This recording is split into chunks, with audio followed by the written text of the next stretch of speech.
The widowed billionaire took his son to school and froze when he discovered that the new teacher was the childhood love he had never forgotten.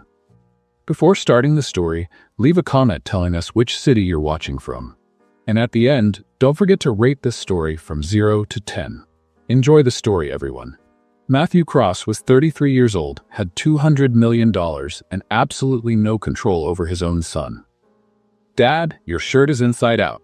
Matthew looked down, checked the collar, the seams, the tag. Everything was in place. "It's not." "It is. And you also have a bug on your shoulder." Matthew slapped his own shoulder so hard that the car swerved half a meter to the left. John burst out laughing in the back seat. "You fell for it twice in 10 seconds. That's a new record. I'm writing it down in my victory notebook." "You have a victory notebook?" "I do. It only has your name in it." The car glided along the coastal road of Santa Barbara at 7:42 in the morning. The Pacific Ocean sparkled on the left. The California sun made everything look like an orange juice commercial, and Matthew gripped the steering wheel as if his life depended on it. "John, one day you're going to use that intelligence to help humanity." "I already do. I keep your ego under control. That's public service." Matthew opened his mouth to reply, but his phone rang. The dashboard showed the name Davidson. He answered on speaker. "Davidson, I'm dropping John off at school. 30 seconds. The chief financial officer's voice came through the speakers as if the man were being chased by bees. "Mr. Cross, the board wants the fourth quarter projection by noon. The investors from Seattle have called 4 times. The marketing team is asking if they can change the logo color again, and your assistant wants to know if you prefer salmon or chicken for lunch. Projection will be ready at 11. Seattle can wait. The logo color stays the same, and chicken." "Understood. Anything else?" "Yes," breathed Davidson. "You're going to pass out." He hung up. John tilted his head, thoughtful. "Dad, why do adults talk like the world is ending every 5 minutes? Because adults forgot how to breathe." "Did you forget too?" "I take yoga classes on Tuesdays." "The class you went to once and never went back to?" "Intention counts." The car pulled into the parking lot of Santa Barbara Coastal School at 7:53. The white building looked like a painting, with large windows, perfectly lined palm trees, and the kind of garden that made any parent feel inadequate for having killed 3 cacti at home. Matthew parked in the spot farthest from the gate. An old habit. Billionaires who park up front attract attention. Billionaires who park far away look like normal parents late for a meeting.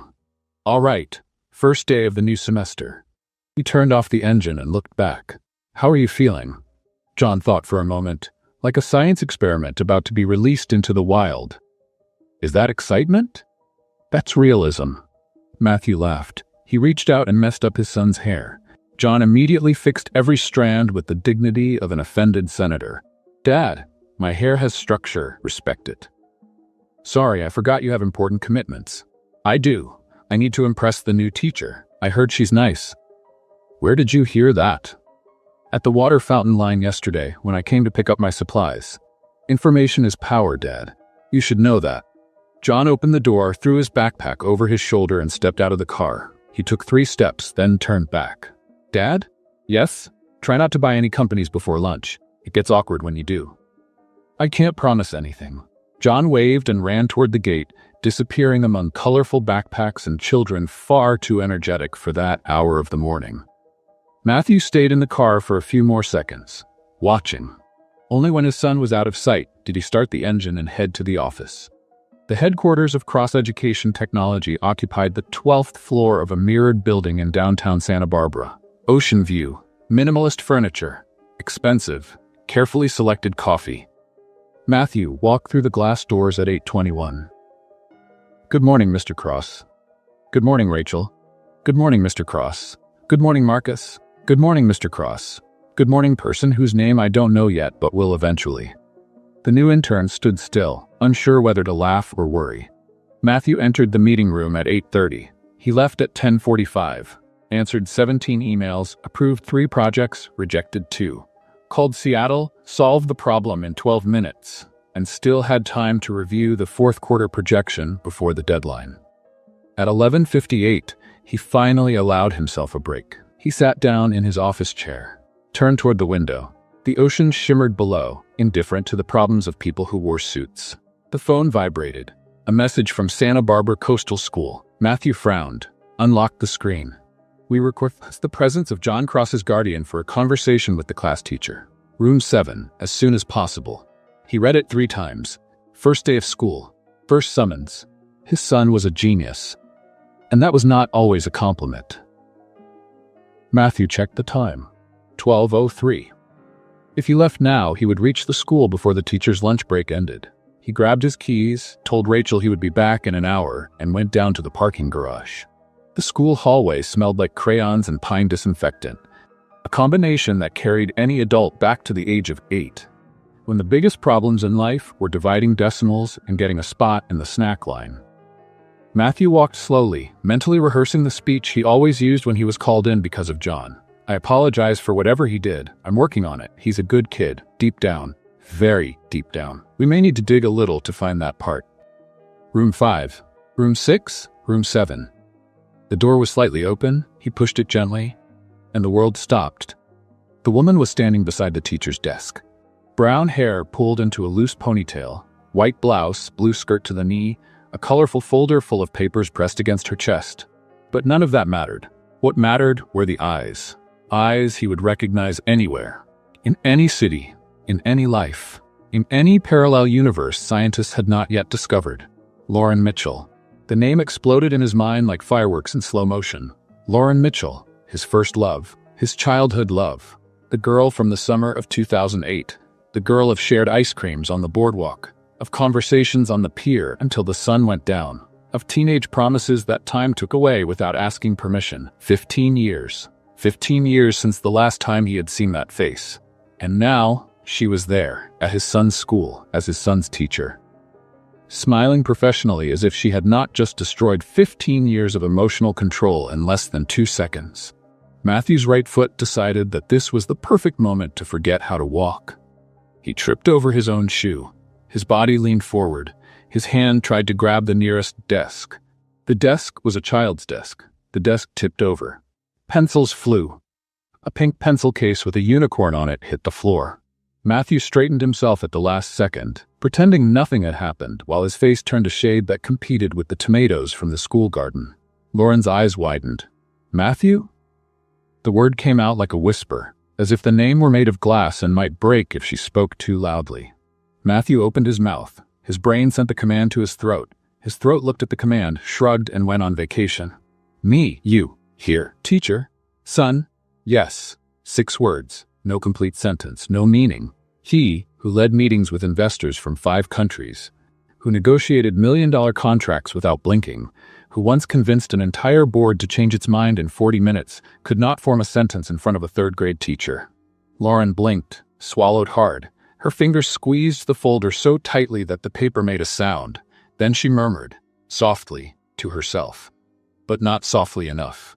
Calm down, Lauren. Breathe. It's just Matthew. The Matthew you haven't seen in 15 years. The Matthew who was your first kiss. The Matthew who now apparently looks even more handsome. Stop talking. Her eyes widened when she realized the last part came out loud. Matthew's eyes widened because he heard it. The silence that followed was so thick you could cut it with a butter knife. 3 seconds. 5 seconds. An eternity compressed into a classroom with butterfly drawings on the wall. Then a voice cut through the air like a fire siren. Wow. This is even better than I imagined. John was sitting at the front desk, elbows on the table, chin resting on his hands. The smile of someone who had just found a treasure chest in the backyard. Matthew turned his head so fast his neck cracked. John, how long have you been here? Since the beginning. I saw you trip, knock over Emily's desk, turn red and talk nonsense. He tilted his head. Dad, are you okay? You look like those robots that freeze when the battery dies. I did not freeze. You said me, you hear teacher, son, yes. That's not a sentence. That's a grammatical accident. Lauren let out a laugh. The kind that slips out when someone is too nervous to hold it in. She immediately covered her mouth with her hand. Matthew looked at her. She looked at him. John looked at both of them as if he were watching the best movie of his life. So, the boy said, stretching the word as if it were chewing gum, you two know each other, right? The silence returned. Matthew tried to think of an answer. Any answer. An answer that did not involve revealing that Lauren Mitchell was the girl who made him write 3 terrible poems at 17. Poems he burned, and that no one could ever know had existed. "We went to school together," Lauren said, recovering her professional composure. "A long time ago." "How long ago?" John asked. 15 years. "And were you friends?" Pause. Matthew and Lauren looked at each other, the kind of look that said 1,000 things and nothing at the same time. "Yes," Matthew finally managed to say. "Friends." John narrowed his eyes. The boy was 9 years old, but had the ability to detect lies like a professional investigator. "Friends, I see." He nodded slowly. "And why do you both look like you've seen a ghost?" "We don't," Lauren said too quickly. "Absolutely not." Matthew agreed even faster. "Right," John shrugged. "Then why is Dad holding Emily's unicorn pencil case like it's a shield?" Matthew looked down. He was, in fact, pressing the pink pencil case against his chest as if his life depended on that shiny unicorn. He dropped it as if it were burning. "I was holding it to return it." "Of course you were." Lauren cleared her throat, straightened her shoulders, placed the folder on the desk, and folded her hands in front of her. "Mr. Cross, thank you for coming so quickly. I called you because John showed something extraordinary in the first activity of the day." Mr. Cross. She called him Mr. Cross. 15 years earlier, she called him Matt. Only she called him Matt. And he pretended he didn't like it, but he did. He liked it very much. Matthew swallowed the knot in his throat and sat in the visitor's chair. The chair was too small, made for normal parents, not for men who were 6'1" and didn't know where to put their legs. What did he do? Lauren opened the folder, took out a sheet of paper full of numbers and drawings. "In the first math activity, I asked the students to solve a division problem. Nothing complex. 3rd grade material. And John solved it in 30 seconds. But that's not what caught my attention." "What did then?" Lauren looked at John, then at Matthew, then at John again. "He asked to go to the board, and he spent 20 minutes explaining to the entire class how division works, using an analogy with long-term investments and portfolio diversification." Matthew closed his eyes. "John?" "What?" "It worked." Sarah finally understood the concept. She had been lost for weeks. "You explained 3rd grade math using financial market terms?" "I used what I know. It's not my fault I know things." Lauren bit her lip. Matthew knew that gesture. She did it when she was trying not to laugh. "Mr. Cross, your son is brilliant, but he may need additional stimulation." "Additional stimulation?" "Challenges, special projects, something to keep his mind constructively occupied." John raised his hand. "I have a suggestion." "What is it?" Lauren asked. "You could come to the school more often to follow my progress, closely." Matthew choked on his own breath. Lauren turned red. John smiled the smile of someone who knew exactly what he was doing. "What? It's just a pedagogical suggestion. I read about it in an article." "What article?" "An article, on the internet, about parental involvement. Very educational." Matthew stood up so fast that the chair scraped the floor with a terrible noise. "Well, thank you for the information, Miss Mitchell. I will consider the additional stimulation, and I will talk to John about age-appropriate analogies." "Portfolio diversification is appropriate at any age," John protested. "John." "All right." Silence. "Understood." Matthew turned toward the door. He needed to leave. He needed to breathe. He needed to process the fact that Lauren Mitchell was back in his life, wearing a white blouse and smiling in a way that made his stomach flip as if he were 17 again. "Mr. Cross?" He stopped. Turned. Lauren was standing, the folder once again pressed against her chest. "It was good to see you again." Her voice was soft, sincere. And for 1 second, just 1 second, she was not Miss Mitchell, the 3rd grade teacher. She was Lauren, his Lauren. The Lauren from 15 years ago. Matthew felt his chest tighten. "It was good to see you too." He left. He walked down the hallway. He passed by room 6, room 5, the front office, the main gate. Only when he reached the car did he realize he was still holding Emily's unicorn pencil case. At that exact moment, his phone vibrated. A message from John. "Dad, you forgot to return the pencil case. You also forgot to close your mouth when Miss Mitchell said you looked handsome. And you forgot to hide that you were staring at her. Basically, you forgot everything. But don't worry, I will help you." Matthew stared at the message. A second message arrived. "This is going to be the best semester of my life." He rested his head against the steering wheel. And for the first time in years, the billionaire who controlled a $200 million company had no idea what to do. John woke up humming. That was never a good sign. Matthew was in the kitchen at 6:45, making coffee and trying not to think about Lauren Mitchell. Trying not to think about her eyes, her smile, her voice saying he looked handsome. He was failing miserably. "Good morning, Dad." John came down the stairs with his backpack already on his shoulder, his hair perfectly arranged, and a smile that promised trouble. "Why are you up so early?" "I'm excited for school." "You are never excited for school." "People change, Dad. Personal growth." Matthew narrowed his eyes. "What are you planning?" "Nothing. I just want to learn. Education is important." John grabbed an apple from the fruit bowl and froze mid-bite. His eyes dropped to the counter. "Dad?" "Yes?" "Why is Emily's pencil case still here?" Matthew looked at the counter. The unicorn pencil case shone like a pink, glittery accusation. "I was going to leave it at the office today." "Emily is my friend, Dad. My best friend. She was worried yesterday." "Sparkle is her pet unicorn." "The pencil case has a name?" "The unicorn on the pencil case has a name. Sparkle. She talks to him during recess." Matthew rubbed his face. "All right, take the pencil case to her when we get to school." "I can't." "Why not?" "Because I wasn't the one who picked up the pencil case. You were. You have to return it personally." "John, that's ridiculous." "It's not. It's about responsibility. You taught me that." "I taught you responsibility, not emotional bureaucracy with unicorn pencil cases." John shrugged. "Besides, Emily will want to say thank you. She's polite. If I deliver it, she'll thank the wrong person. That's confusing for a 9-year-old. You're 9 too."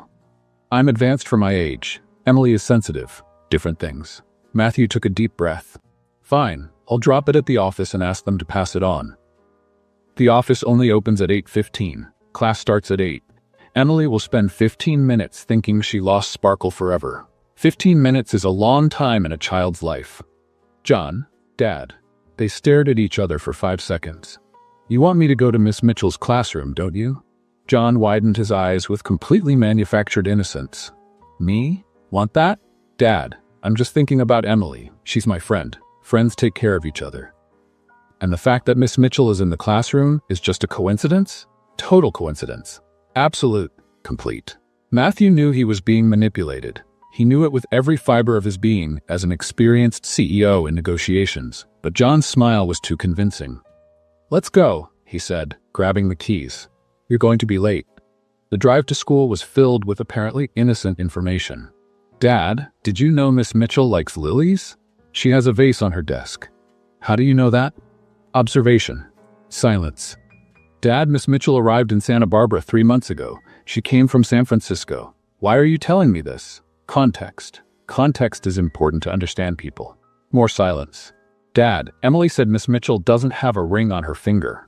Matthew almost drove onto the curb. "John, stop." "Stop what? These are just facts. Objective information." The car stopped in the parking lot at 7:52. John opened the door and got out. He turned back. "Are you coming?" "I'll wait here. You take the pencil case." "Dad, we already talked about this. It's your responsibility. And I already said you can take it. And I already said that wouldn't be right." "John, get back in this car and take the pencil case." "No." "What do you mean, no?" "No, it's a complete word. 3 letters. It means refusal." "You taught me to have convictions." "I taught you to have convictions about important things. Emily's happiness is important, and yours too." Matthew blinked. "What does my happiness have to do with this?" John smiled. That smile. "Nothing."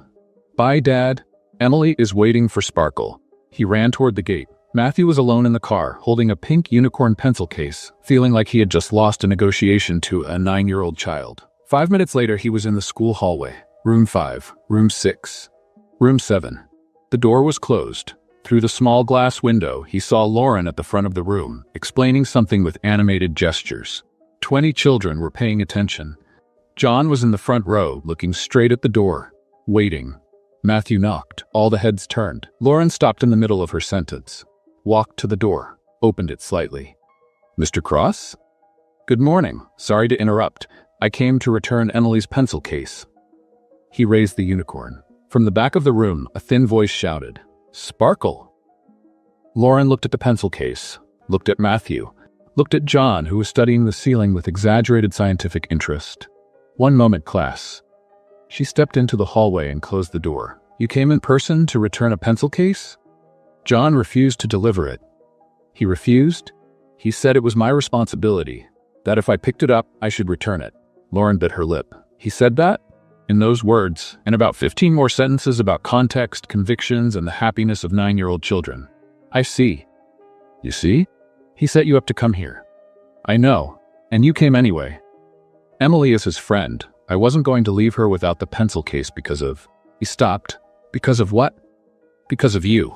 Because seeing you makes me nervous like a teenager. Because of 15 years of unsaid things. Because of logistics, he finished. Lauren nodded slowly. Logistics. Exactly, she murmured softly, almost inaudible. He came for logistics. Of course, that makes perfect sense. Stop smiling, Lauren. Stop. I heard that. She closed her eyes. That habit is going to ruin me. I think it's charming. You do? I always have. The door opened. John stuck his head out. Miss Mitchell, Emily wants to know if Sparkle is okay. She's worried about his emotional state after a night away from home. Lauren composed herself. Tell her Sparkle is just fine and will be back shortly. I will. John looked at his father. Dad, thank you for being responsible. Emily will be happy. You're welcome, John, and thank you for overcoming your fears and coming here even knowing you would meet Miss Mitchell. I don't have fears. Everyone has fears, Dad. Yours are just more obvious. He disappeared back into the classroom. Lauren was holding back laughter. Your son is incredible. My son is a professional strategist disguised as a child. Both. She took the pencil case. Their fingers touched for a second. 1 second was enough. Thank you for bringing it. You're welcome. Matthew? His name and her voice. 15 years, and it still had the same effect. Yes? It was good to see you. It was good to see you too. She went back into the classroom. Matthew walked back to the car floating. The phone vibrated. A message from John. Emily said thank you. The whole class saw you in the hallway. Lucas asked if you were the teacher's boyfriend. I said not yet. T-word, yet. I have plans for tomorrow. Wait for instructions. Matthew stared at the message. His 9-year-old son had a schedule, and he was completely at the mercy of a child with a plan and zero intention of stopping. Matthew showed up at the school for the 3rd day in a row, this time holding a lunchbox. A lunchbox he had prepared himself at 6 in the morning, pretending it was a normal thing to do, pretending he had not woken up thinking of an excuse to return to that hallway. John was in the back seat watching him through the rearview mirror with the look of an experienced detective. Dad? Yes? That is a lunchbox. It is. You made my lunch. I did. You never make my lunch. The school has a cafeteria. You pay the cafeteria. Today I wanted to do something different. Different. Yes. John tilted his head. What's inside? A sandwich. What kind? Ham and cheese. Dad, I don't like ham. Matthew tightened his grip on the steering wheel. Since when? Since always. You know that. You did it on purpose. I did not do it on purpose. You did. You made a sandwich I won't eat so you'd have an excuse to come back to the school and switch it. That's ridiculous. That's strategy. Bad strategy, but strategy. The car stopped in the parking lot. John opened the door, grabbed his backpack, and got out. He took 3 steps and turned around. Dad? Yes? You forgot to give me the lunchbox. Matthew looked at the passenger seat. The lunchbox was there, untouched. Oh, here. He reached out his arm. John did not move. No. What do you mean, no? I'm not taking a lunchbox with ham. That would be food dishonesty. Food dishonesty does not exist. It just did. I invented it. John, take the lunchbox. No. Dad? They stared at each other for 5 seconds. You are doing this on purpose. Rep me? John widened his eyes. I'm just being consistent with my nutritional principles. You ate 3 slices of cold pizza for breakfast yesterday. That was different. Pizza is universal. Ham is personal. Matthew took a deep breath. If you don't take the lunchbox, I'll have to go in there and deliver it. John smiled. That smile. What a shame, Dad. What a real shame. He turned and ran toward the gate. Matthew was left alone in the car, holding a ham lunchbox, knowing exactly what had just happened. He had been manipulated. Again, by a 9-year-old child. 15 minutes later, he was in the school hallway. The place was busy. Parents saying goodbye, children running, teachers organizing lines. Matthew walked slowly, holding the lunchbox as if it were an alien object. And then he saw her. Lauren was standing in the hallway, her back turned, organizing papers in a folder, her hair tied in a messy bun, a pen behind her ear. She was murmuring, "You're not going to look at the door. You're not. He's not going to show up 3 days in a row. That would be crazy. No one shows up 3 days in a row. Stop thinking about him. Focus on the papers. Papers are important. Papers don't have nice eyes. Stop. Matthew stopped 2 meters behind her. Do I have nice eyes? Lauren spun around so fast that the folder flew. Papers scattered across the floor like confetti in slow motion. They both stood there, staring at the mess. I'm going to pretend you didn't hear that, Lauren said. I'm going to pretend that I'm going to pretend, Matthew replied. He bent down to help pick them up. She bent down at the same moment. Their heads collided. Ow. Sorry. No, sorry. I came from behind. I was talking to myself. They stared at each other, crouched on the floor, surrounded by papers, their foreheads probably red. A child ran by and shouted. Miss Mitchell and John's dad are dating on the floor. Lauren stood up so fast she almost fell again. We're not dating. It's just a meeting, Matthew added, also standing up. About papers, Lauren said. That fell, Matthew said, by accident. Total accident. The child was already gone, but 2 mothers were standing at the end of the hallway, watching with curious smiles. Lauren gathered the papers any way she could and pressed them against her chest. Mr. Cross, what are you doing here? Matthew raised the lunchbox. John forgot his lunch. Forgot. In the car. The lunch you never make because the school has a cafeteria? Matthew felt his ear get warm. It's a special situation. What situation? Nutritional. He needs specific nutrients. What nutrients? Ham. Lauren blinked. Ham. It's important for growth. John doesn't like ham. He told me yesterday it's the only thing he doesn't eat. Matthew wanted to disappear. He said that? In detail. He said you've known that since he was 4 and spat ham on your suit during a family meeting. That suit was new, I imagine. The silence fell. Heavy. Awkward. Lauren looked around. The mothers were still watching. So you came to bring a lunch your son didn't forget but refused to take, with a sandwich he doesn't eat, just to have an excuse to show up here. When you say it like that, it sounds pathetic. Does it? Very. Lauren bit her lip. Her eyes were shining. Matthew, you're a billionaire CEO. You negotiate million-dollar contracts. You talk to international investors. I know. And the best excuse you came up with was a ham lunchbox? I panicked. At 6 in the morning? I wake up panicked. Lauren laughed. The kind of laugh she tried to hold back and couldn't. Matthew felt his chest tighten in a good way. I'm terrible at this, he admitted. At what? This. Talking. To you. Without sounding like an idiot. You don't sound like an idiot. I brought a ham lunchbox to a son who doesn't eat ham. Okay, maybe a little idiot. Thank you for your honesty. Lauren took a step closer, lowered her voice. Matthew, if you want to actually talk, without lunchbox excuses, I get off at 3:30. His heart stopped.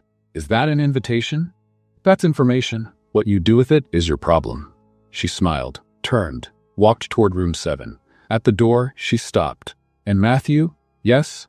Next time, try a turkey sandwich. John likes turkey. She disappeared into the classroom.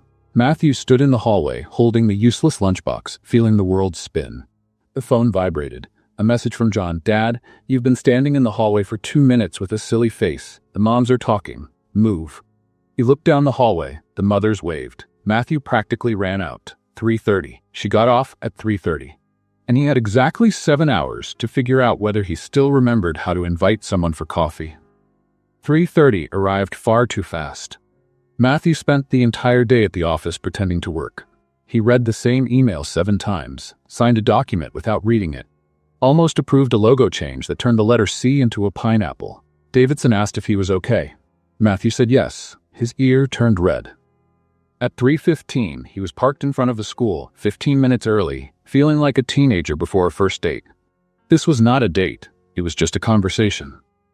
A conversation with someone from the past who suddenly felt very present. Matthew did not expect this. After Sarah passed away 3 years earlier, he had convinced himself that this part of life was over. He had been happy, very happy. Sarah was incredible, and the 7 years they spent together were the best he could imagine. She gave him John, she gave him a family, and then she was gone. Too fast, without warning. And Matthew learned to live on autopilot. Work. John. Home. Repeat. Until Lauren appeared in room 7 holding a unicorn folder. Now he didn't know anything anymore. The bell rang at 3:25. Children began to pour out in colorful waves of backpacks and shouts. Matthew searched for John in the crowd. He found him. John was standing by the main door, talking to Lauren. The two were laughing about something. Matthew got out of the car and walked toward them. John saw him first. "Code Red," the boy said, loud enough for Lauren to hear. "What is Code Red?" she asked. Dad approaching, nervous posture, hands in pockets, avoiding eye contact. Matthew stopped in front of them. "I do not avoid eye contact." "Yes, you do. You look at Miss Mitchell, then at the ground, then at her again. It's a pattern. That's called being polite, not staring at people. That's called being nervous. I studied body language on the internet." Lauren covered her mouth to hide her laughter. Matthew looked at her. "Sorry about him." "No need. It's the best part of my day." John raised his hand. "Thank you. I make an effort." A mother walked past them and waved at Lauren, then looked at Matthew, then at Lauren again, smiled in a way that said a lot and walked away. "The mothers at this school are very observant," Matthew commented. "They have a message group," John informed him. "I know because Emily told me. Apparently you are a frequent topic." "Me?" "You, the handsome widowed dad who shows up every day with different excuses." The air grew heavy for a second. Lauren looked at Matthew with something different in her eyes. Something softer. "John?" Matthew said quietly. "What?" "It's true. They also say you're dedicated, and that Mom would be proud of you." Matthew felt his chest tighten. John spoke about his mother naturally, without exaggerated pain, without drama. Sarah had taught him that in the last months they had together, that remembering didn't have to be sad. "All right," John continued, breaking the moment. "I'll wait in the car. You two need to talk about adult things." "What adult things?" "I don't know. That's why I'll wait in the car." He took the keys Matthew automatically held out. "But you have 10 minutes. After that, I start honking." He walked away. Matthew and Lauren were alone. The courtyard was emptying. Some children were still running. Some parents talked near their cars. But there, on that stretch of sidewalk, it felt like only the two of them existed. "He's incredible," Lauren said. "He's terrible. Both. Definitely." They started walking slowly through the courtyard. No direction. No hurry. "I'm sorry," Lauren said softly. "For what happened?" "Thank you. It was 3 years ago. Too fast." "John seems to handle it well. He handles it better than I do, actually. Sarah taught him to remember with joy. I'm still learning." Lauren nodded. She sounds like she was a special person. She was. The best. Matthew took a deep breath. "I was very happy with her. Very happy. And for a while, I thought that part of my life had ended with her. And now?" Matthew looked at Lauren. "Now I don't know anymore." The silence that followed was not awkward. It was full of things. Lauren murmured softly. "Don't turn red, Lauren. Breathe. He just said he doesn't know. That doesn't mean anything. Stop interpreting." "I heard that." She closed her eyes. "That habit is going to be my downfall." "I like that habit. You liked it 15 years ago, too." "Some things don't change." Lauren opened her eyes, looked at him for real. "Matthew, what is happening here?" "Honestly, I don't know. I know you were my best friend before you were anything else. I know losing you was hard. I know I built an entire life after that, a good life, a life I loved. And now? Now you show up at my son's school with a colorful folder, and I can't stop inventing excuses to see you." Lauren smiled, small, almost shy. "Excuses like ham lunchboxes? Exactly like ham lunchboxes. You know, you could have just invited me for coffee." "I know, but apparently I lost that skill somewhere over the past few years." Lauren laughed. "Then let me make it easier. Tomorrow, 7 in the morning, the corner bakery. I'll be there." Matthew blinked. "Is that an invitation?" "That's information. What you do with it is your problem. You're using my future line before I get to use it." "I'm faster." A horn sounded in the distance. They both looked toward the parking lot. John was leaning out the car window, waving. 9 minutes, he shouted. "I'm being generous." Lauren laughed. "I think our time is up. For today." "For today." Matthew took a step back. "Tomorrow, then." "Tomorrow. 7 in the morning. I don't work well early, but I'll make an effort. I remember you didn't work well early. Some things don't change." Another horn, longer this time. "I need to go before he wakes up the whole neighborhood," Matthew said. "Go, I'll see you tomorrow." He walked to the car, opened the door, and looked back one last time. Lauren was still standing in the same place, smiling. "Dad," John said when he got in, "you're smiling like an idiot." "I'm not." "You are. And your ears are red. Both of them." Matthew started the car. "How was it?" John asked. "It was good. Good like friendship good, or good like more than friendship good?" "Good like I'm still figuring it out." John nodded, satisfied. "Progress." He buckled his seatbelt. "Mom would like her, you know." Matthew felt his chest tighten in a different way. Not pain, something lighter. You think so? I'm sure. Mom always said you needed someone who made you laugh. Miss Mitchell makes you laugh. She does? And she also makes you turn red, trip over desks, and talk nonsense. But the laughter is the most important part. Matthew looked at his son in the rearview mirror. When did you get so smart? I was always smart, Dad. You were just too distracted to notice. They drove home in silence. Tomorrow, 7 in the morning, a corner bakery. And for the first time in 3 years, Matthew felt that maybe, just maybe, starting over was possible. Breakfast at the bakery never happened. At 6:45, Matthew received an emergency call. The Seattle investors had moved the meeting up to 7, mandatory video conference, no possibility of rescheduling. He sent Lauren a message explaining. She replied with a thumbs-up emoji and a no problem. But there was a problem. Matthew spent the entire meeting thinking about the coffee he didn't drink, the conversation he didn't have, the smile he didn't see. John noticed on the way to school. Dad, you look like a sad puppy. I do not. You do. Did something happen with Miss Mitchell? Nothing happened. That's the problem. John nodded as if he perfectly understood the complexity of the situation.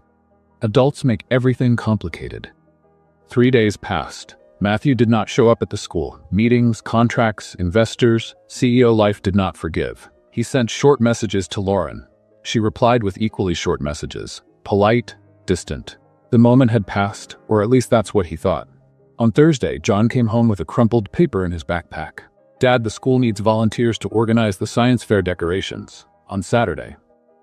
Saturday, I have reports to review. Miss Mitchell will be there. Matthew looked at the paper. What time? 9 in the morning. I'll go. John smiled. I knew you'd say that. Saturday arrived sunny and warm.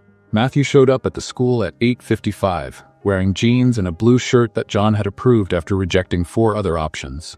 Dad, you're not going to a business meeting. Relax. I am relaxed. You changed shirts 5 times. I was undecided. You were nervous. Both. The school gym had been turned into a construction zone. Tables scattered, cardboard boxes, rolls of crepe paper, half-finished posters. About 10 parents moved around carrying things. And at the center of it all, holding a list and looking slightly overwhelmed, was Lauren. She was wearing a white t-shirt, jeans, and sneakers, her hair tied in a high ponytail. No makeup. Completely different from the formal teacher of the weekdays. Completely beautiful. Matthew stopped at the door. Lauren looked up, saw-hailed. Mr. Cross, what a surprise. John said you needed volunteers. John said that, did he? He was very convincing. I can imagine. She walked toward him, holding the list. Since you're here, I have a special mission. Special mission? The background panels need to be set up on the stage. There are 6 wooden structures, heavy ones. I was going to ask Mr. Morrison to help, but he's busy with the balloons. I can help. Are you sure? It's physical work. I go to the gym 3 times a week. The gym you went to once and never went back to? John told me that too. Matthew closed his eyes. My son is a traitor. Your son is a very valuable source of information. They walked to the stage together. The panels were leaning against the back wall. Big, heavy, painted with planets and stars. The theme of the fair was the solar system. We need to place 3 on each side, Lauren explained. Then secure them with these clips. Sounds simple. It sounds simple, but the panels have a mind of their own. She was not joking. The first panel slipped twice. The second almost fell on Matthew. The third stood crooked 5 times before finally cooperating. This is harder than closing a contract with the Japanese, Matthew said, out of breath. You close contracts with the Japanese? I closed one last month. It was easier than the Saturn panel. Lauren laughed. You're exaggerating. The Japanese didn't try to knock me over.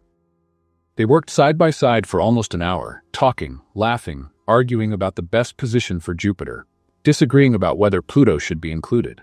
Pluto is a planet, Matthew insisted. Pluto was downgraded in 2006. That was a cosmic injustice. That was science. Unfair science. Lauren shook her head, smiling. You're stubborn. So are you. I know. That's why we're good opponents. On the other side of the gym, John was watching, sitting on a plastic chair. Emily was next to him, sharing a package of cookies. Are they flirting? Emily asked. They're trying. Adults are slow. My mom said your dad is handsome. I know, everyone says that. It's embarrassing. Miss Mitchell thinks so too. She turns red when he shows up. I know that too. So why don't they just start dating? John sighed. Because adults need 500 steps before doing anything. It's exhausting to watch. On the stage, Matthew and Lauren had finished the panels. They stood side by side, admiring the work, their shoulders almost touching, the noisy gym around them, but there, in that corner, it felt like a bubble of silence. "It looks good," Lauren said. "It does. Thank you for the help." "You're welcome." She turned to him, her brown eyes shining. "Matthew, about the coffee that didn't happen? I wanted to go." "I know, I wanted to go too. Can we try again?" Lauren opened her mouth to answer. "Miss Mitchell." A mother appeared out of nowhere, waving frantically. The balloons popped, all of them. "We need help." Lauren closed her eyes for a second. "I'll be right there." She looked at Matthew. "We need to finish this conversation." "We do. But right now I have a balloon crisis." "I understand. Balloons are serious. You're being sarcastic." "Just a little." She smiled, touched his arm for a second. "Just 1 second. Later." She ran off toward the balloon disaster. Matthew stood on the stage, feeling his arm tingle where she had touched him. John appeared beside him. "Let me guess, something almost happened and someone interrupted." "How do you know?" "Because that always happens. You two are professionals at almost." "It's not on purpose." "I know, but it's getting frustrating to watch." Matthew looked at his son. "Frustrating for who?" "For everyone. Emily has already asked 3 times when you're going to date. I don't know what to answer anymore." "Tell her it's complicated." "Dad, with all respect, it's not complicated. You like her. She likes you. The rest is excuses." Matthew stared at the 9-year-old boy who somehow understood relationships better than he did. "When did you get so wise?" "I watch a lot of things, and I pay attention." On the other side of the gym, Lauren looked back. Their eyes met. She smiled. He smiled back. John rolled his eyes.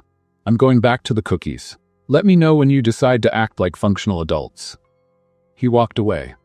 Matthew kept looking at Lauren. Then he promised himself. This time he would finish the conversation, no matter what. The bathroom mirror did not lie, and Lauren hated that. It was 11 o'clock on Saturday night. She was in pajamas, hair messy, cream on her face, staring at her own reflection as if it were an opponent in a courtroom. "You are a professional," she said to the mirror, "an educator, an adult, independent woman." The reflection did not look convinced. "He's a student's father. A student's father. That goes against all the rules." She pointed at herself. "What rules exactly?" "The rules, the general rules, the rules of common sense. There isn't any written rule about this. There should be." Lauren rested her hands on the sink and took a deep breath. "All right, let's analyze the facts. Fact 1, Matthew Cross is handsome." The reflection agreed. Fact 2, he is kind, funny, and looks at you in a way that makes your stomach flip. The reflection kept agreeing. Fact 3, he has a son in your class. A son you see every day. A son who is probably planning your wedding at this exact moment.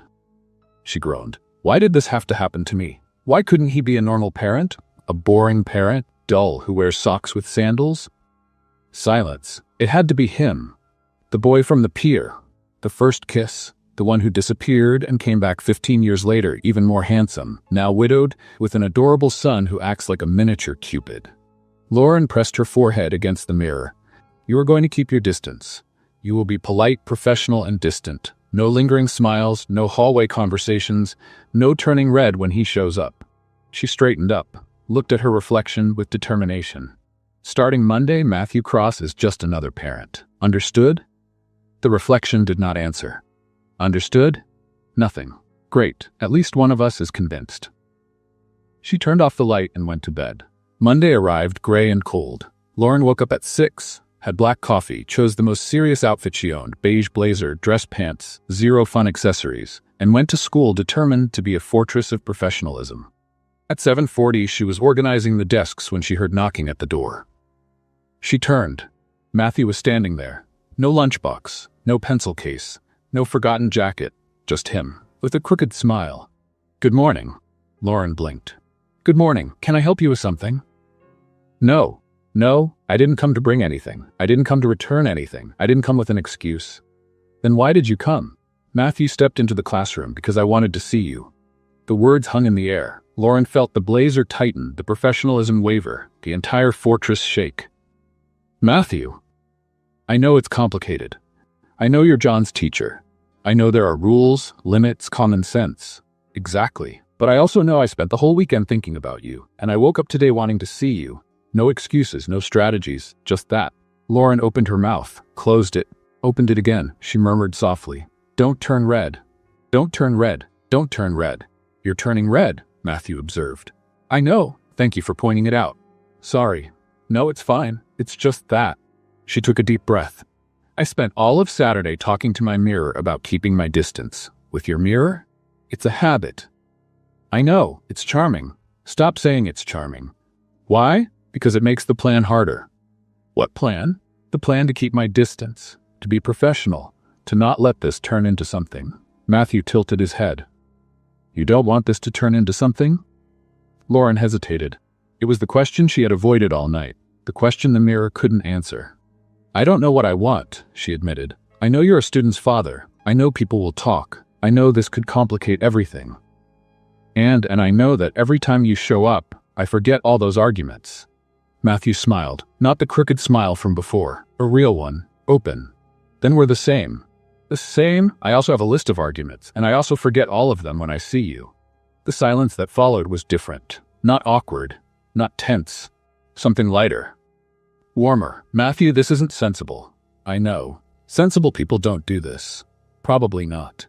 "John is going to lose his mind." "John already did. He has a 12-step plan. He showed me yesterday." Lauren laughed, the kind of laugh that escapes when you give up trying to control it. 12 steps? With a timeline and goals. He's very organized. He's your son. Thankfully. Footsteps echoed in the hallway.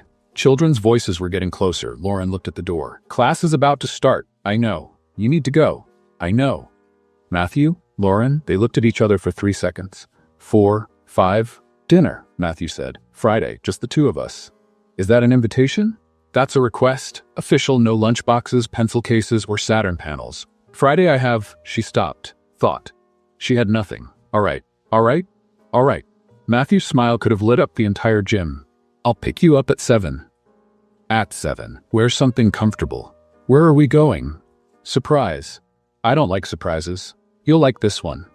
Children began entering the classroom. John in front, obviously. He looked at his dad, looked at Lauren, looked at his dad again. "Did something happen?" "Nothing," Matthew said. "Nothing," Lauren confirmed. John narrowed his eyes. "You're both smiling at the same time. That's suspicious." "Go sit down, John," Lauren said. "I will, but I expect a full report later." Matthew took a step back. "Friday," he repeated softly. "Friday," Lauren replied. He walked out. John sat at his desk and turned around to where Emily was waiting, eyes curious. "I think it worked," he whispered. "What worked?" "The plan. Phase 7 is done." "You're already on Phase 7? "I am. 5 more to go."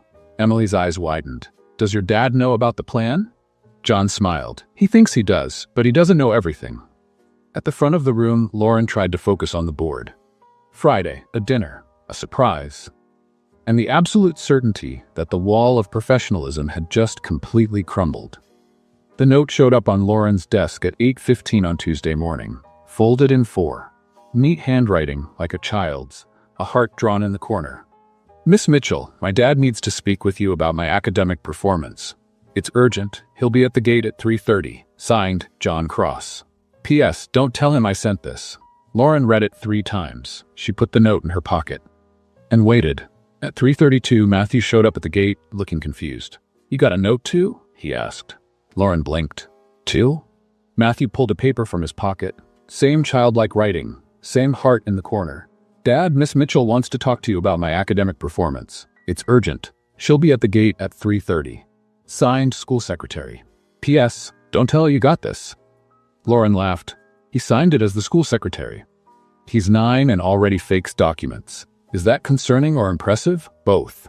They looked at each other, the absurdity of the situation hanging between them. "So," Matthew said, "there's no academic emergency." "Apparently not. We were summoned by a fake note, with hearts drawn on them. The hearts are a nice touch, quite delicate." John appeared out of nowhere, backpack on, innocent smile on his face. "Hi, Dad." "Hi, Miss Mitchell. What a coincidence you're both here, together, in the same place." Matthew crossed his arms. "John?" "Yes?" "The notes." "What notes?" "The ones you sent pretending to be the secretary." John's eyes widened. "Dad, that's a serious accusation.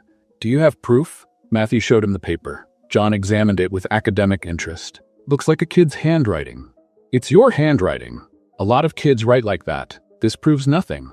Lauren covered her mouth to keep from laughing. John, the note has the exact same heart you drew on my Teacher's Day card. John went quiet for 2 seconds. Okay, it was me. Why? Matthew asked. Because you two are too slow. Friday's still far away. I needed more data before dinner. What data? Data on compatibility, conversation time, smile frequency, ear redness level. You're collecting data on us? Someone has to. You clearly aren't paying attention. Lauren turned red. Matthew turned red. John took a small notebook from his pocket and jotted something down. Simultaneous blushing. Interesting. Phase 8 complete. Phase 8? Matthew asked. Confirmation of mutual interest through involuntary reactions. It was on the timeline. John put that notebook away. I can't. I'm documenting. Documenting what? The progress. For the final report. What final report? The one I'll show you at the wedding. Lauren choked. Matthew choked even harder. John kept writing. 2 choking reactions. Also interesting. No one mentioned a wedding, Matthew said. Not yet. But Friday's just the beginning. I have projections through phase 12. You're 9 years old, and I have a strong sense of future planning. Lauren took a deep breath. John, about Friday's dinner. I already know everything. My dad's picking you up at 7. He booked an Italian restaurant on the pier, asked for the corner table with an ocean view, and bought a new shirt because Emily said blue matches his eyes. Matthew closed his eyes. How do you know all that? You left your computer open, you talk to yourself when you're nervous, and you called the restaurant on speakerphone while I pretended to sleep on the couch. You were awake? I'm always awake when important information is being shared. Lauren looked at Matthew. Italian restaurant? It was supposed to be a surprise. It was. Not anymore. John put his notebook away. You're welcome. Surprises cause anxiety. I removed the anxiety. It's a favor. It's a privacy invasion. Matthew said, it's reverse parental care. That's not a thing. It is now. I just invented it. The silence lasted 3 seconds. Lauren was the first to laugh. Softly at first, then louder. Matthew held out for 2 seconds, then gave in. John watched them laughing together side by side at the school gate and smiled with satisfaction. This, he said, this is exactly what I wanted to see. What? Lauren asked, wiping her eyes. You two, laughing. Together. No running away, no dodging, no making up excuses. Matthew looked at Lauren. Lauren looked at Matthew. John was right. For the first time, they were there, fully present, unafraid. So, Matthew said, now that the surprise is ruined, can I at least confirm the details? You can. Friday, 7 o'clock, Italian restaurant on the pier, ocean view. Perfect. Wear something comfortable, but nice, but comfortable. That's contradictory. I know, but you'll understand when we get there.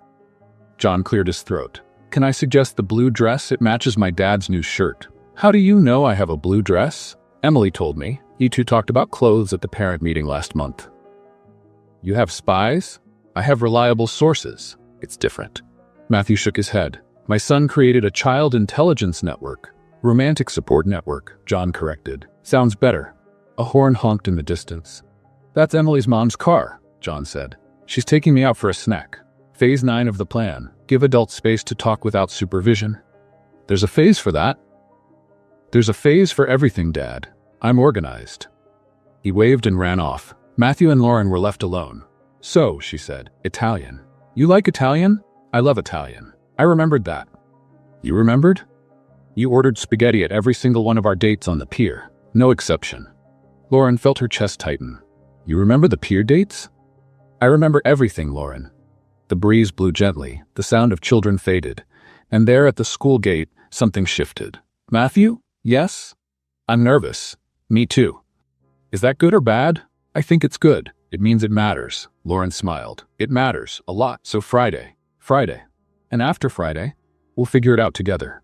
Matthew reached out his hand. Lauren took it. Their fingers intertwined for 3 seconds. Just 3. But it was enough. From Emily's mom's car, John watched through the window. He smiled, pulled out his notebook, and wrote, Still phase 9, initial physical contact. Successfully completed. Friday is going to be perfect. And underneath in larger letters, phase 10, controlled public exposure. This would be the biggest challenge of all. The Santa Barbara Coastal School gym looked like a science lab had exploded. Foaming baking soda volcanoes, styrofoam solar systems swaying, a model of the human body blinking in a disturbing way. and 200 people walking between tables, tripping over cords, pretending to understand projects about photosynthesis. Matthew arrived at 9:12 on Friday, holding a coffee that was already cold and an anxiety that was very warm. Tonight, dinner, Lauren, Italian restaurant. But first, the science fair.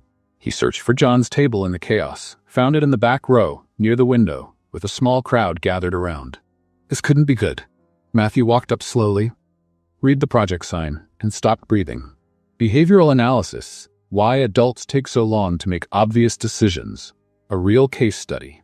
The project had colorful graphs, a laptop showing slides, printed photos, and 2 stick figures labeled Subject A and Subject B with a red heart between them. John stood next to the table, wearing a blue bow tie and holding a laser pointer. As you can see in Graph 3, he explained to a group of fascinated parents, Subject A's ear redness increased progressively with each meeting with Subject B. This indicates rising romantic interest. A mother raised her hand. Who are Subjects A and B? Confidential information, but I can say one of them is walking over now looking like he wants to ground me.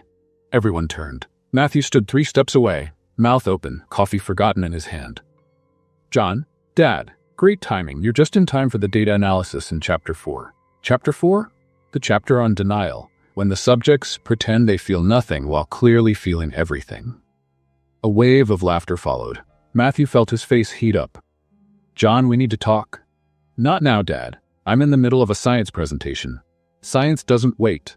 Lauren appeared next to Matthew. She wore a floral dress and carried an evaluation clipboard. What's going on here? My son's project, Matthew said through gritted teeth. About us. Lauren looked at the table. She saw the charts. She saw the stick figures. She saw the printed photo of her and Matthew talking at the gate. John, where did you get this photo? Emily has a gift for photography. She's a valuable collaborator. Emily waved from the corner, holding a disposable camera. Hi, Miss Mitchell. The project's going really well. We already have 15 votes for the Originality Prize. Lauren covered her face with the clipboard. John continued the presentation. As I was saying, Subject B shows an interesting pattern of talking to herself when nervous. This was documented on 7 separate occasions. 7? Lauren asked, still hiding behind the clipboard. 7. I have witnesses. 3 children raised their hands to confirm. Matthew looked at Lauren.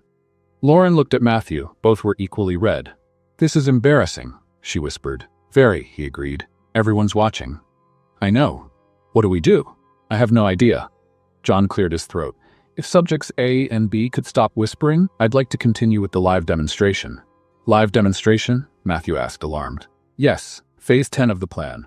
Observation of interaction in a public setting.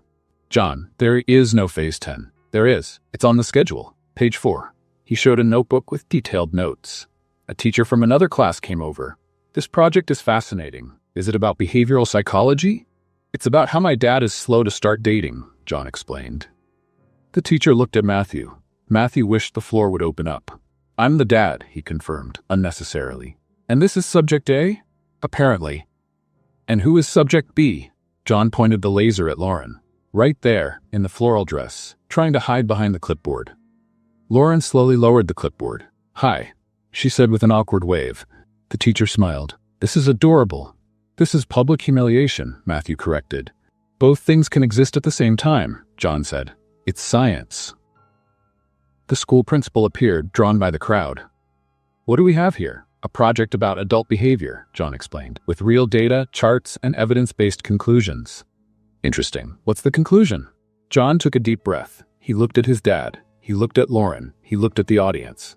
The conclusion is that adults complicate simple things. When 2 people like each other, they should just admit it and move forward. But no, they make up excuses, avoid conversations, turn red, trip over desks, and pretend they're fine when they clearly aren't. Silence. John continued. My hypothesis is that adults are afraid. Afraid to try, afraid to mess up, afraid to feel. But fear shouldn't win.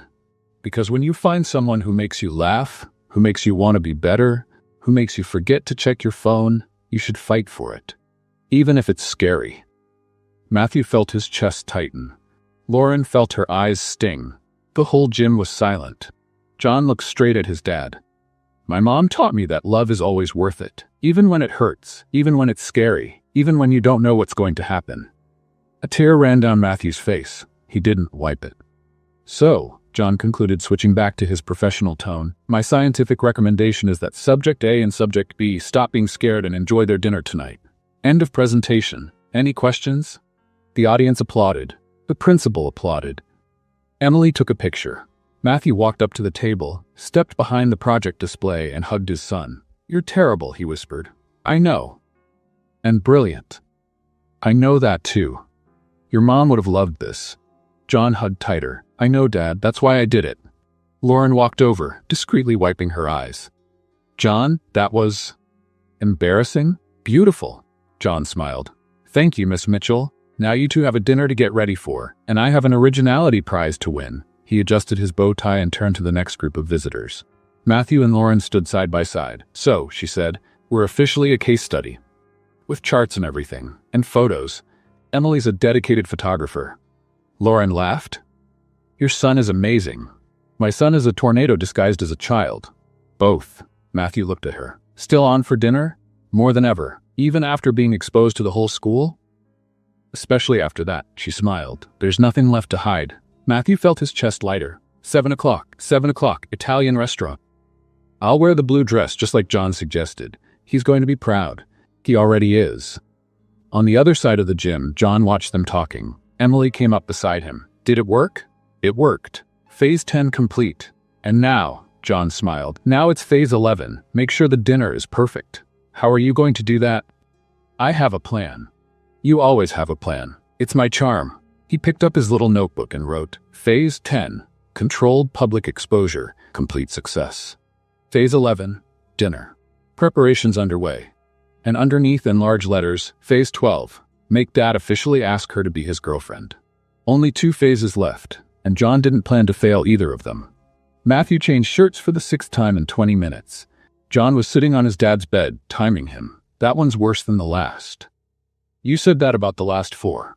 Because it was true. Dad, wear the blue one. Emily already approved the blue one. Miss Mitchell is going to wear a blue dress. You'll match. It's cute. I don't want to be cute. What do you want to be then? Matthew looked in the mirror. Presentable. You're a billionaire. You're automatically presentable. It doesn't work like that. It does. I looked it up. Matthew took a deep breath, grabbed the blue shirt, and put it on. John nodded. Perfect. Now your hair. What about my hair? It's messy. It's the style. It's sloppy. There's a difference. Matthew ran his hand through his hair. John rolled his eyes, got off the bed, and walked over with a comb. Lean down. Matthew obeyed. John fixed his hair with professional precision. Done. Now you look like a functional human being. Thanks, I think. The doorbell rang. That's Emily's mom, John said. I'll be over there so you two have privacy. Don't thank me. It's part of Phase 11. You'll be okay? Dad, I'm gonna eat pizza, play video games, and stay up late. I'll be more than okay. Matthew smiled. Thanks, son. Don't mess this up, okay? John walked to the door and stopped. Dad? Yes, Mom would like to see you happy. Matthew felt a tightness in his chest. I know. Then go and be happy. John ran down the stairs before Matthew could answer. 6:53 p.m. Matthew grabbed his keys, checked his pocket 3 times to make sure his wallet was there, and left. Lauren's apartment was 12 minutes away by car. Matthew made it in 8. He parked in front, checked his hair in the mirror, checked again, got out of the car, walked to the door, rang the bell, waited. The door opened, and Matthew forgot how to breathe. Lauren was wearing the blue dress, hair down, small earrings, a nervous smile that matched his perfectly. Hi, she said. Hi, he replied. Silence. You look beautiful, Matthew said. You look nice. The blue shirt was a good choice. John picked it. Emily suggested the dress. They planned this. Definitely. More silence. Shall we? Matthew asked. Let's go. He opened the car door for her. She got in. He walked around, sat in the driver's seat, and started the car. Didn't move. Matthew? Yes? You need to drive so we can get to the restaurant. I know. He took a deep breath. I'm nervous. Me too. That helps. It does. At least it's not just me. Lauren laughed. It's definitely not just you. Matthew drove to the pier. The Italian restaurant was at the end, with a view of the ocean. Candlelit tables, soft music, the kind of place that exists in romantic movies. The maitre d' led them to the corner table. Perfect view of the sunset. They sat down, opened the menus, closed the menus. I can't read, Lauren admitted. I'm too nervous. Me too. The letters are blurry. Maybe we need glasses, or less anxiety, or wine. Wine sounds like a good idea. Matthew called the waiter, ordered a bottle of red wine, 2 plates of spaghetti. Without thinking, Lauren raised an eyebrow. You ordered for me? Sorry, habit. You always ordered spaghetti. That was 15 years ago. Did it change? No, I still love spaghetti. Then I got it right. This time. The wine arrived, the waiter poured, they toasted. To what? Lauren asked. To new beginnings. To new beginnings. Their glasses touched. They drank. The silence that followed was different than before. Lighter, more comfortable. So, Lauren said, here we are. Here we are, 15 years later. Feels like more and less at the same time. I know what you mean. Matthew turned his wine glass between his fingers. Lauren, I have to tell you something. What is it? I wrote poems about you when I was 17. Lauren's eyes widened. Poems 3. Terrible ones. I burned them all. Why did you burn them? Because they were embarrassing, and because I didn't want anyone to know. And why are you telling me now? Matthew looked at her. Because I don't want to hide anything anymore. Not from you. Lauren felt her heart speed up. Matthew. I know it's early. I know it's complicated. I know your student is my son and the whole school saw that project today. But I also know I haven't felt this way in a long time. And I don't want to lose it. Lose what? You. The words hung between them. Lauren set her glass on the table, took a deep breath, whispered softly, Don't cry, Lauren. Don't cry. You're wearing mascara. It'll smudge. Breathe. He said beautiful things. You can answer without sounding foolish. Try. I heard all of that, Matthew said. I know. I can't help it. I know. It's one of the things I like most about you. Lauren laughed. A teary, shaky laugh. You're really good with words. Only with you. With investors, I use charts. Charts work too. John already made charts about us. That didn't work so well. Lauren burst out laughing. The food arrived. They ate. Talked about everything and nothing. About the years that had passed. About San Francisco and Santa Barbara. About John and school. About fears and hopes. About the pier 15 years ago and the pier now. When they finished, the sun had already set. The candles were the only light. Want to take a walk? Matthew asked. I do. He paid the bill. They stepped out. The pier was almost empty. Just a few people walking, the sound of waves, the smell of salt. They walked side by side, their shoulders touching. Matthew? Yes? I wrote things about you too. Poems? Letters that I never sent. Why didn't you send them? Because you left, and I didn't know if you wanted to hear from me. Matthew stopped walking, turned to her. I would have wanted to. I know, now I know. They were close, very close. The breeze blowing gently, the ocean murmuring in the background. Lauren? Yes? I'm gonna kiss you now? Is that a warning? It's a request for permission. Permission granted. Matthew leaned in, Lauren closed her eyes, and when their lips met, 15 years disappeared. The kiss was shy at first, gentle, careful, as if they were both afraid of breaking something. Then it grew more certain, more present, more real. When they pulled apart, Lauren was smiling. Wow, she said. Wow, he agreed. That was long overdue? I was going to say perfect, but long overdue works too. Matthew laughed. He took her hand. They kept walking down the pier. Matthew's phone vibrated in his pocket. He ignored it. It vibrated again. He pulled it out and looked at the screen. Text from John. Well, did you kiss her yet? Matthew showed it to Lauren, embraced her. She laughed out loud. He typed, yes. The reply came in 2 seconds. Phase 11 complete. Dad, I'm proud of you. Now on to Phase 12. Don't mess it up. Matthew put the phone away. Phase 12? Lauren asked. I'm afraid to find out. Me too. They looked at each other and laughed together. Because some things don't need to be explained, just lived. John opened the front door at 7:42 a.m. on Saturday and found his dad smiling at his phone like a love-struck teenager. That was all he needed to know. It worked, he said, dropping his backpack on the couch. Matthew put his phone away too quickly. What worked? The dinner. The kiss. All of Phase 11. How do you know about the kiss? You confirmed it by text last night. I said yes. I didn't give details. Dad, you're smiling at your phone at 7 a.m. on a Saturday. You hate Saturday mornings. You hate smiling before coffee. The math is simple. Matthew tried to look serious. He failed. John punched the air. I knew it. I knew it. Phase 11, complete with flying colors. Stop talking about phases. I can't. We still have Phase 12 left. What is Phase 12? John smiled mysteriously. You'll see. Dad, tell me. No, I'm your father. And I'm your romantic strategist. We each have our role. Matthew gave up. Want pancakes? I do, and I want dinner details while you cook. I'm not giving details. I'll ask Miss Mitchell on Monday then. You wouldn't. Dad, I made a science project about the two of you. Of course I would. Matthew turned to the kitchen.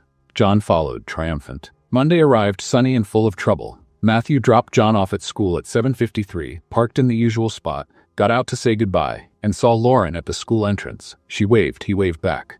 John watched. Dad, you two are waving like old movie couples. It's embarrassing. It's not embarrassing, it is. Go talk to her. I can't go talk to her. Why not? Because people are watching. John looked around. At least 8 moms were watching, 3 of them whispering. Dad, everyone already knows. Knows what? About the project, the dinner, you two? The moms group chat has been on fire since Friday. How do you know about the group chat? Emily shows me the screenshots. Want to see? No. There's even a poll on when you two will make it official. Most voted for this week. Matthew felt his face heat up. This is a privacy invasion. This is Santa Barbara, small town, Dad. News travels fast. Lauren started walking toward them.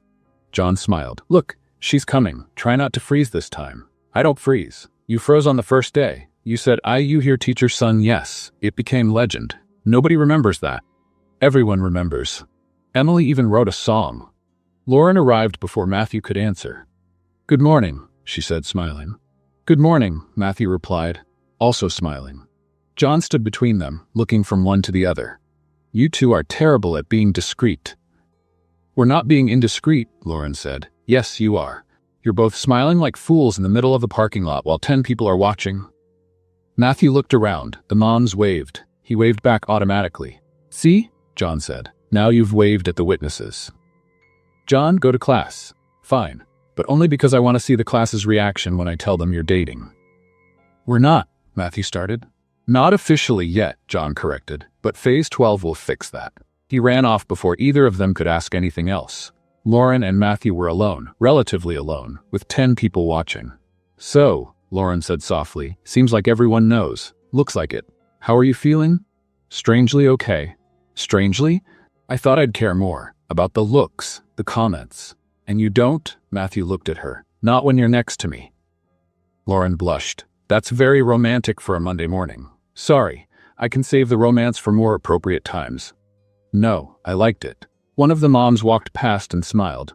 Good morning, lovebirds. Matthew choked. Lauren smiled politely. Good morning, Mrs. Patterson. Mrs. Patterson winked and kept walking. She called us a couple, Matthew said. She did. In public. In public. How are you so calm? Lauren took a deep breath. I'm not calm. I'm pretending. Inside, I'm freaking out. She whispered. Breathe, Lauren. Everyone's watching. You're a professional. Professionals don't panic in parking lots. Professionals smile and wave. I heard all of that. I know. I can't help it. Matthew laughed. I really like you. I really like you too, even if it means being gossip in the moms group chat. We can handle gossip. Can we? We survived John's project. We can survive anything. Lauren laughed out loud. The bell rang. I have to go, she said. Me too. Meeting at 9. See you later. Dinner? Tonight, if you want. I do. Then dinner. Dinner. They stood still, wanting to kiss, knowing they couldn't. Not there. Not with 10 people watching. This is torture, Matthew said. Total torture. See you later. See you later. Matthew walked back to his car. Lauren went into the school. The moms watched everything. In the group chat, a new poll popped up. When will they kiss in public? Most voted, before the end of the week. Inside the school, John walked into class like a victorious general. Emily ran over to him. So, did it work? It worked. They're officially together. Now they just have to make it official. When will that be? Phase 12, this week. What's Phase 12? John smiled. Phase 12 is getting my dad to stop being a coward and ask her to be his girlfriend in front of everyone. How are you going to do that? I have a plan. You always have a plan. It's my superpower. The math teacher walked into the room. John sat down, but his mind was somewhere else. Phase 12. The final phase. The phase that would change everything. And he already knew exactly how he was going to make it happen. Lauren burned the rice for the 3rd time in 2 weeks. Smoke rose, the fire alarm went off, and John appeared in the kitchen holding a fire extinguisher no one knew existed. I brought backup, he announced. Where did you get that? Matthew asked, opening all the windows. Under the sink. You should know your own house better, Dad. Lauren stood in the middle of the kitchen, holding a charred pan, looking like she just lost an important battle. I just wanted to make a special dinner. You did, John said. Specially burned. John, Matthew warned. What? It's true, but don't worry, Miss Mitchell. My dad can't cook either. You two are a perfect match. 3 weeks had passed since the first kiss at the pier. 3 weeks of dinners, conversations, laughter, and a closeness that grew stronger each day. Lauren spent more and more time at the Cross House. Matthew smiled more and more. And John observed more and more. Dad, order pizza, he suggested. Miss Mitchell needs an emotional win after that kitchen defeat. I don't need an emotional win, Lauren protested. You're hugging a burnt pot like it's an injured baby. Lauren looked down. She was. She let go of the pot. Okay, pizza. Matthew grabbed his phone to place the order. John pulled Lauren over to the couch. Miss Mitchell, can I be honest with you? You're always honest, John, sometimes too honest. It's a gift. He sat down next to her. You're trying too hard. What do you mean? The rice, Tuesday's dinner, Sunday's cake that turned into charcoal. You're trying to prove something. Lauren stayed quiet. John was 9, but he had the insight of a seasoned therapist. I just want to do things right, she admitted. Why? Because I like your dad, and you, and I don't want to mess this up. John nodded. You won't mess it up. How do you know? Because my dad smiles more now, and he didn't smile much before. And if you can make him smile, then you're already doing it right, even if the rice burns. Lauren felt her eyes sting. Thank you, John. You're welcome. Now stop burning food. You're scaring the smoke alarm. Matthew came back from the kitchen. Pizza will be here in 30 minutes. Perfect, John said. Just enough time for you two to have an adult conversation while I pretend to do homework. What adult conversation? Matthew asked. I don't know, but Miss Mitchell looks like she needs to talk, and you look like you haven't noticed, so I'm pointing it out. He grabbed his notebook and went to his room. Matthew sat beside Lauren. What happened? Nothing. Lauren? Really? Nothing. You're hugging a pillow like it's a shield. Lauren looked down. She was. I seem to have a thing with objects, apparently. Matthew laughed. Tell me. Lauren took a deep breath. I'm scared. Of what? Of everything. Of messing this up, of not being good enough, of you realizing I burn rice, talk to myself, and have zero domestic skills. I already know all that. And that doesn't scare you? Why would it? Because you're you. Organized, successful, with a perfect life. Matthew burst out laughing. Lauren, my life is not perfect. I work too much, sleep too little, and my 9-year-old son is more mature than I am in at least 80% of situations. But you always seem so in control. Looking like you're in control and actually being in control are two different things. He took her hand. Half the time, I'm just pretending I know what I'm doing. Really? Really? Especially now. Now? With you. He looked into her eyes. Lauren, I don't know what I'm doing. I haven't dated in 3 years. I forgot how it works. But I know that when I'm with you, everything feels lighter. Even the hard things. Lauren felt her chest tighten. Matthew, I don't want you to be perfect. I want you to be you, burnt rice and all. That's very romantic for a conversation about kitchen disasters. I have my moments. Lauren laughed, a teary, shaky laugh. I like you, she said. A lot. It's scary how much I like you.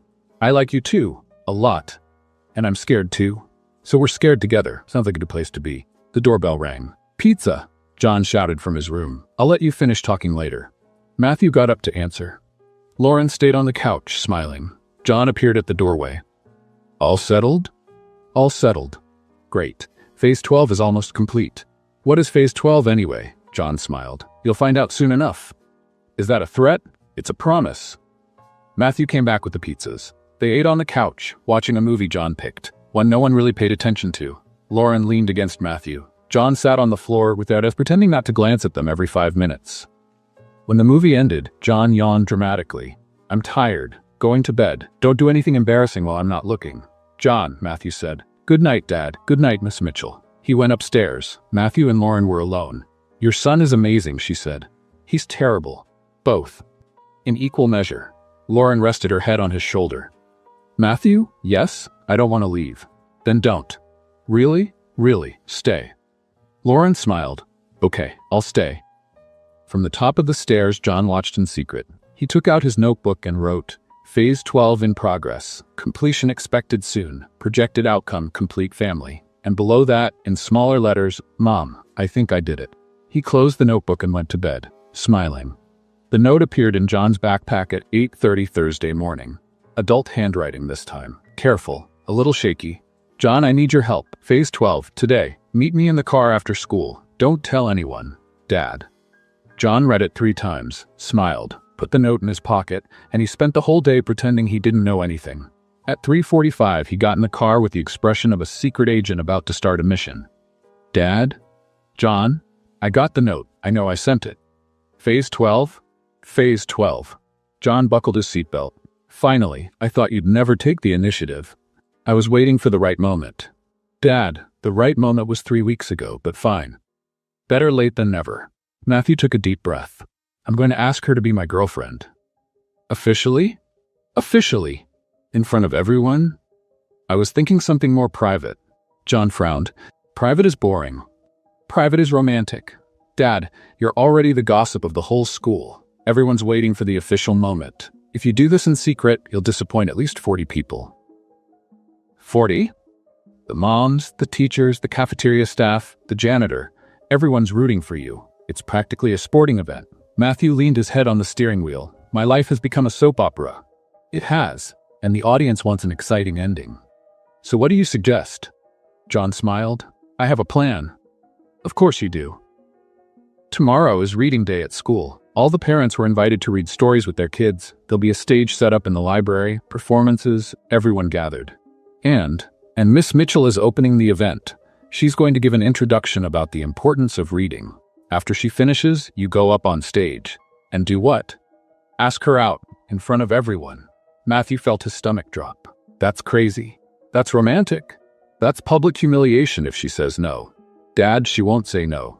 She loves you. Everyone knows it. Even the fridge knows it. The fridge? She talks to the fridge about you. I heard it last week.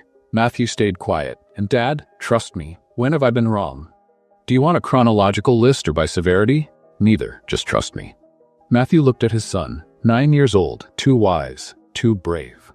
All right, he said, tomorrow, in the library. John punched the air. Phase 12 official will need flowers. Flowers? Lilies. She likes lilies. How do you know that? Dad, I know everything. You should have figured that out by now. Friday arrived sunny and full of anticipation. The school library had been transformed. Shelves decorated with colorful posters, pillows scattered on the floor, a small stage in the center with a microphone and a reading chair. Parents and children sat in a semicircle, waiting for the event to start. Matthew was hiding behind a set of encyclopedias, holding a bouquet of white lilies and trying not to faint. Dad, you look green, John said. I'm nervous. Breathe. I am breathing. Breathe better. How do you breathe better? I don't know, but you need to figure it out in the next 5 minutes. Lauren stepped up to the stage. She wore a light blue dress and a simple pearl necklace. She held a children's book to her chest. Good morning, everyone, she began, smiling. Today we celebrate something magical, reading, the stories that transport us, teach us, and connect us. Matthew didn't hear the rest. He was too busy trying not to have a heart attack. John nudged his arm. Dad, she's finishing. Get ready. I can't. Yes, you can. What if I forget what I'm going to say? Improvise. I'm terrible at improvising. You improvised a ham sandwich as an excuse to come to school. You can improvise anything. Lauren finished her introduction. And now let's begin our readings. The first parent to come up is... Go, John pushed Matthew. Matthew stepped out from behind the shelf. People started to notice. Whispers began. Lauren frowned as she saw Matthew walking toward her with flowers. Matthew, what are you doing? He walked up the 2 steps to the stage, stood in front of her, held the lilies like a shield. Lauren, yes, silence. 80 people watching, children sitting on pillows. The janitor appeared in the doorway to film. Lauren, Matthew repeated, I had a speech prepared. You did? I did. It was memorized. It was beautiful. It had metaphors about books and new chapters. And I forgot everything. Laughter filled the room. Lauren bit her lip. Then, improvise. I'm terrible at improvising. I know, but try. Matthew took a deep breath. Lauren Mitchell, a month ago, I walked into this school to pick up my son and froze at the door to your classroom. Since then, I've tripped over desks, made up excuses with ham lunches, been exposed in a science project, and become gossip in the mom's group chat. That's true, a mom shouted from the back. And all this time, Matthew continued, I've realized you're the most amazing person I've ever met. You talk to yourself, you burn rice, you talk to the fridge about organizing shelves. Lauren blushed. You heard that? John told me. Of course he did. But none of that matters, because when I'm with you, everything makes sense, even the parts that didn't before. Lauren felt her eyes welling up. Matthew, I don't want to pretend we're just friends anymore. I don't want secret dates and hidden glances. I want everyone to know. He held out the lilies. Lauren Mitchell, will you be my girlfriend? Officially? In front of 80 witnesses, 20 kids, and a janitor who's recording everything? The entire library held its breath. Lauren looked at Matthew. She looked at the lilies. She looked at the crowd of parents and kids. She whispered to herself, Say yes, Lauren. Say yes. He's holding flowers, pretty flowers. He memorized a speech about books and forgot it. That's adorable. Say yes before he faints on reading day. I heard all of that, Matthew said. I know. So? Lauren smiled. Yes. The library erupted in applause. The kids clapped without fully understanding why. The janitor shouted, I knew it! And John suddenly appeared on stage holding a sign that read, Phase 12 complete, mission accomplished. Matthew hugged Lauren. Lauren kissed Matthew. 80 people clapped even louder. One child shouted, Ew, kiss him. Another shouted, Cool. John held the sign higher. Ladies and gentlemen, he announced. After 1 month of planning, 12 execution phases, and countless embarrassing moments, I'm proud to report that my dad finally stopped being a coward. John, Matthew said, still holding Lauren. What? It's true, but I'm proud of you, Dad. Matthew looked at his son. Thank you, John, for everything. You're welcome. Now kiss again. The janitor's still filming and kids need to learn about happy endings. Lauren laughed. Matthew kissed her again. The applause kept going. 6 months later, Lauren woke up to the smell of burnt pancakes. Never a good sign. She walked down the stairs of Matthew's house, now her house too, and found father and son in the kitchen, covered in flour, standing over a smoking pan, looking defeated. Good morning, she said. What's going on here? Surprise breakfast, John explained. But the surprise turned into a disaster. I can see that. Matthew wiped flour from his face. We wanted to do something special. Why? John and Matthew exchanged glances. John, show her, Matthew said. John opened a drawer and took out a small velvet box. Lauren stopped breathing. Matthew? I know it might seem soon, he said. I know we've been dating for 6 months. I know you might think it's crazy. Matthew? But I also know I don't want to spend another day without you. Not one. And I know John agrees because he helped me pick the ring. It's true, John confirmed. We went to 7 jewelry stores. Dad cried in 3. I did not cry. Yes, you did. I have pictures. Lauren laughed, a teary, emotional laugh. Matthew knelt on the kitchen floor between spilled flour and burnt pancakes. Lauren Mitchell, will you marry me? John held up another sign. This one said bonus phase, say yes. Lauren looked at the two of them, the man she loved, the boy who had planned it all, the ruined kitchen, the ring sparkling in the box. She whispered to herself, say yes, Lauren. You love him. You love John. You even love this messy kitchen. Say yes. Say it before you start crying ugly. I heard that, Matthew said. I know. She wiped her eyes. Yes. 1,000 times yes. Matthew slipped the ring on her finger. John pumped his fist in the air. Bonus phase complete. We're officially a family now. Matthew hugged Lauren. Lauren hugged John. John allowed it for exactly 5 seconds before complaining. Okay, that's enough emotion. The pancakes are cold and I'm hungry. Matthew laughed. Let's order breakfast. Good idea, Lauren said. You two are banned from cooking without supervision. Fair, John agreed. They sat at the kitchen table, surrounded by flour and chaos, laughing about everything and nothing. And there, on that messy Saturday morning, 3 people who had found each other by chance learned that family isn't about perfection. It's about choosing. About waking up every day and deciding to stay. About burning rice, forgetting speeches, and loving anyway. Matthew looked at Lauren. Lauren looked at John. John looked at both of them and smiled. You know I'm going to tell this whole story at the wedding, right? With slides and graphs and the janitor's video. Would we expect anything less? Matthew asked. No, Lauren said. Definitely not. And so, between laughter and cold pancakes, their forever began. Not at the altar, Not with a white dress and orchestral music, but right there, in that kitchen, on that morning, with flour in their hair and love in their hearts. Because some stories don't need perfect endings. They just need imperfect people who choose to stay. Every day, forever. What did you think of the story about the billionaire who froze at the door? And John's phases? Leave your thoughts in the comments. On a scale from 0 to 10, what rating would you give this story? Don't forget to subscribe to the channel and turn on the bell to get more heartwarming stories like this one. See you next time.